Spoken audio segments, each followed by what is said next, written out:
సర్కార్ India news కి స్వాగతం. ఎన్టీఆర్ జిల్లా వాస్తవాయి మండలం పోలంపల్లి డ్యామ్ ను ఇరిగేషన్ అధికారులతో కలిసి సందర్శించిన టీడీపీ పొలిటీ బ్యూరో సభ్యులు స్థానిక శాసనసభ్యులు అయిన శ్రీరామ్ రాజగోపాల్ తాతయ్య తదుపరి డ్యామ్ పరిస్థితిని సమీక్షించారు. రైతులకు సాగునీటికి సమస్య రాకుండా చూడాలని కోరారు. ఈ కార్యక్రమంలో ఆయకట్టు రైతులు, మండల టీడీపీ అధ్యక్షులు వడ్లమూడి రాంబాబు, పోలంపల్లి సొసైటీ అధ్యక్షులు మన్నె బాలకృష్ణ, పార్టీ సీనియర్ నాయకులు ఆవుల రామారావు, గ్రామ పార్టీ నాయకులు, కార్యకర్తలు పాల్గొన్నారు.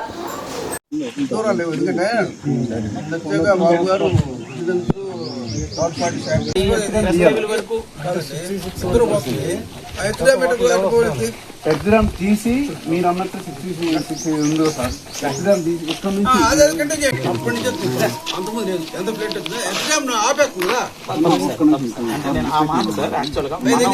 తెలంగాణ అధికారులు మీరు